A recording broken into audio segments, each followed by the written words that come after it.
서브 이슈입니다. 월급쟁이가 단계별 부자가 되는 방법입니다. 첫 번째는 직업을 갖는 시기입니다.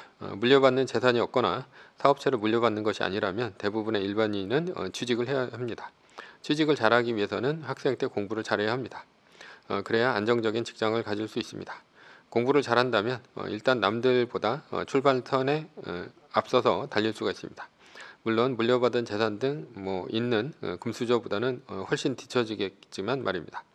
대표적으로 안정적인 직장은 고소득 전문직, 의사, 변호사 등과 대기업 등이 될 것입니다. 여기서 사업을 차려서 대박 내는 경우는 제외를 합니다. 왜냐하면 제목이 월급쟁이가 단계별 부자 되는 방법이기 때문입니다. 학생 때 공부를 잘하려면 머리도 좋아야겠지만 사실은 집안에서 공부를 할 수 있도록 뒷받침이 되어야 합니다.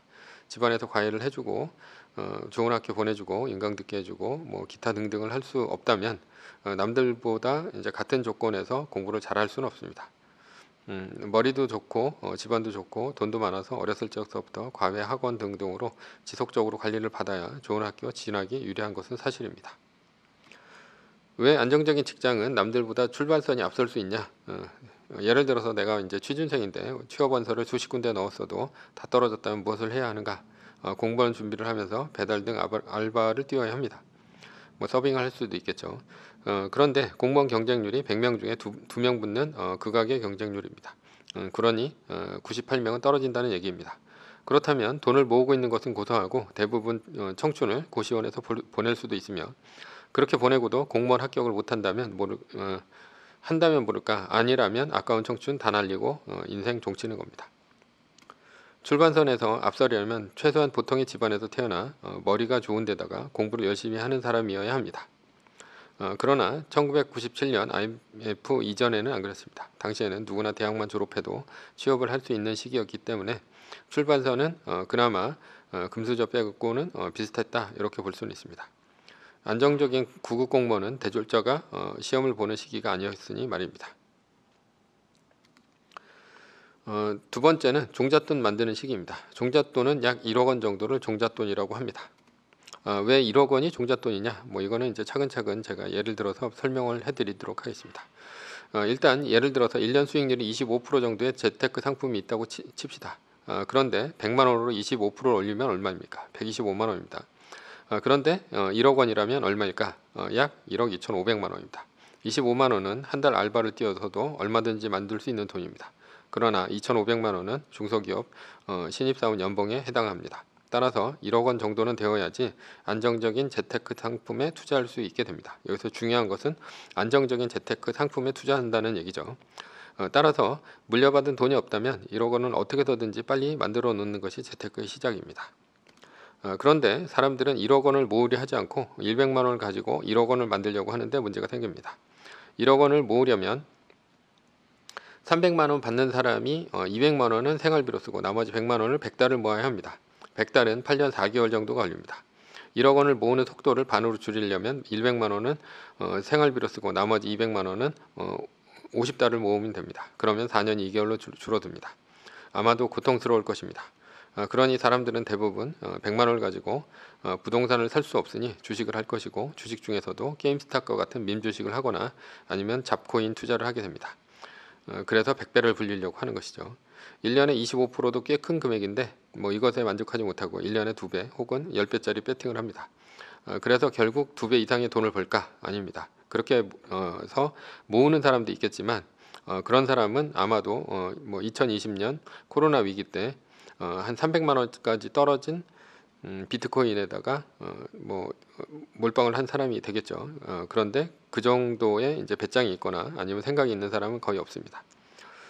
대부분 고점에 들어가서 물리면서 오히려 손해를 보는 경우가 대부분일 것입니다. 그래서 1억 원을 빨리 모으려면 월 500만 원 또는 월 1000만 원 정도의 소득을 올리는 편이 더 빨리 1억 원을 모으는 길이다 이렇게 할 수 있습니다. 그러려면 앞에서 얘기했던 것처럼 남들보다 돈을 더 많이 받는 좋은 직업을 갖는 것이 필수입니다. 그렇지 않다면 뼈를 깎는 종잣돈 모으기에 들어가야 합니다. 사람들은 왜 로또를 사는지 아십니까? 매일 벌어서 매일 쓰기 때문입니다. 생활비를 쓰는데 돈을 다 쓰기 때문에 도저히 저축이라는 것을 할 수가 없습니다. 따라서 10년이 지나도 20년이 지나도 제자리 생활입니다. 생활은 나아질 기미가 보이지 않습니다. 따라서 로또라도 사야 인생 역전이라도 하지 않겠습니까? 그래서 로또를 삽니다. 그러나 로또를 사는 것보다 빨리 1억 원의 종잣돈을 만들어서 스노우볼 효과를 누리는 것이 더 빨리 부자가 되는 길이라 할 수 있습니다. 세 번째는 소비재와 자본재 구분하기입니다. 그러나 좋은 직업을 갖고 있어도 소비재와 자본재의 구분을 못하면 1억 원 만들기는 불가능할 수도 있습니다. 세계적인 가수 리안나는 과소비로 인해서 파산까지 간 일이 있었습니다. 그러자 그녀는 자신의 자산관리사를 고소를 했습니다. 그러자 자산관리사는 이런 말을 했습니다. 그렇게 돈을 많이 쓰면 돈은 없어지고 물건만 남는다는 말까지 해야 했나요? 라고 이제 얘기를 한 것이죠. 리안나는 무엇을 착각한 것입니까? 소비재와 자본재를 착각한 것입니다. 리안나는 소득을 소비재와 교환했다는 얘기입니다. 자본재를 산 게 아니죠. 그렇다면 결국 남는 것은 결국 소비재만 남게 됩니다. 그러나 돈을 자본재와 교환했다면 돈은 엄청나게 불어나게 되어 있습니다. 자산이 불어난다는 얘기죠. 소비재는 사고 나면 가격이 떨어지는 것이 소비재입니다. 자본재는 사고 나면 가치가 올라가는 것이 자본재입니다. 소비재는 대부분 물건입니다. TV, 냉장고 등 가전제품뿐이 아니라 가구, 자동차, 명품 가방 등이 모두 소비재입니다. 일부 명품은 사고 나서 오르는 경우가 있지만 오르는 것을 기대한다면 차라리 자본재를 사는 것이 낫습니다. 자본재의 대표적인 것이 바로 주식과 부동산이라고 할 수 있습니다. 그래서 1억 원의 종잣돈을 모을 때도 저축만으로 모으는 것보다는 우량한 주식을 꾸준히 사는 것이 낫습니다. 왜냐하면 저축은 연간 1%대 이자밖에 주지 않기 때문입니다.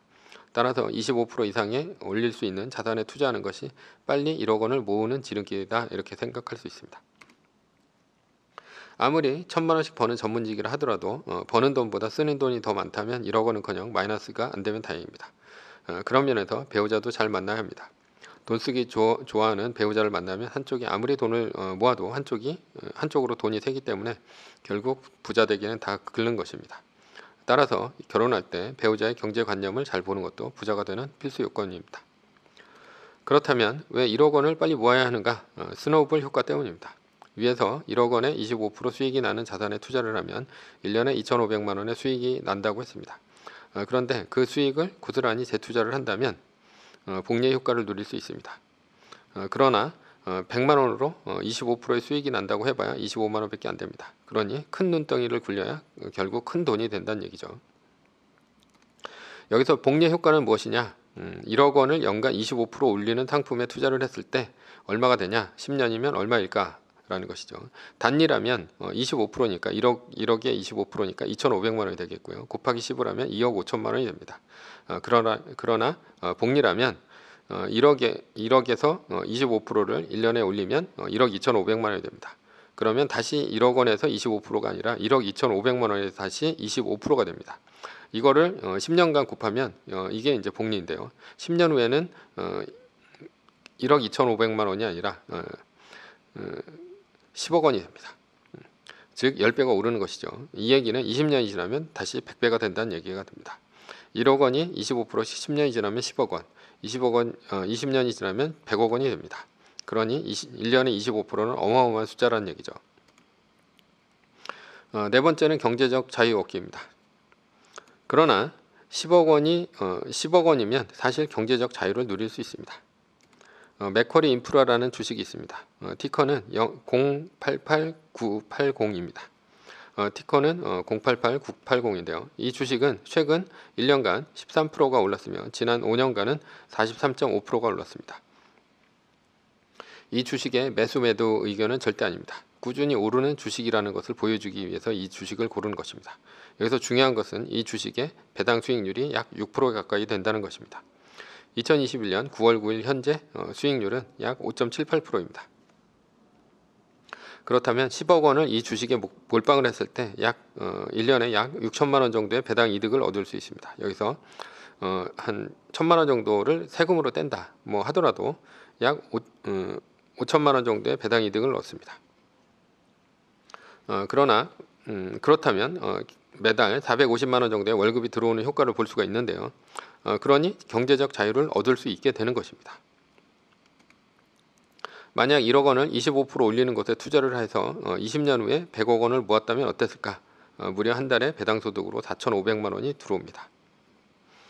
그러나 100억 원으로 자산을 증식해도 맥쿼리 인프라에 투자는 하지 않을 것입니다. 왜냐하면 25%의 수익률을 올릴 수 있는 주식에 투자할 수 있기 때문이죠.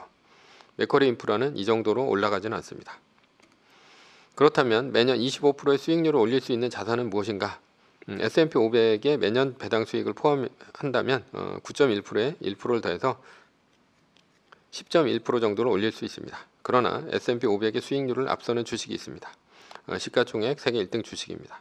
2021년 9월 9일 현재 세계 시가총액 1등인 애플은 지난 5년간 500%가 올랐습니다.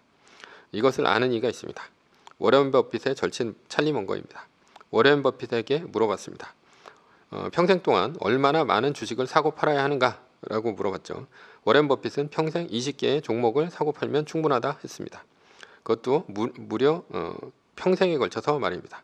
그러나 찰리 먼거는 평생 3개의 종목만 사고 팔면 된다고 했습니다. 현재 벅셔 회사에는 세계 1등 주식 추종 중입니다. 애플의 비중이 제일 높기 때문이죠. 그리고 최근에 산 주식은 애플밖에 없습니다. 그래서 버크셔 해서웨이는 80년대에는 코카콜라를 샀고요. 90년대에는 아메리칸 익스프레스를 샀고 2000년대에는 애플을 사지 않았나 싶습니다.